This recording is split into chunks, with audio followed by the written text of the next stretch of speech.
রাসূল পাক সাল্লাল্লাহু আলাইহি সাল্লামের বাড়ি, উনি এই বাড়িতেই জন্মগ্রহণ করেন। এই যে বাড়িটা এখন সংস্কার হয়েছে, বিল্ডিং করে দিছে, কিন্তু তত উন্নত করে নাই। ঠিক এইখানে আমাদের রাসূল পাক সাল্লাল্লাহু আলাইহি সাল্লাম জন্মগ্রহণ করেছেন। এবং এই মাঠটা, এই যে ফাঁকা মাঠটা, এই মাঠটার ভিতরে তিনি খেলাধুলা করেছেন। আর এই সাইডেই মক্কা, এই সাইডেই কাবা শরীফের ঘর।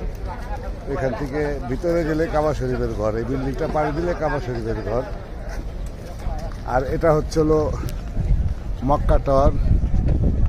এই যে মক্কা টাওয়ার, এই মাঠেই উনি খেলাধুলা করতেন, এই মাঠেই ঘুরে বেড়াতেন, এই মাঠেই তিনি তার শৈশব কাটিয়েছেন।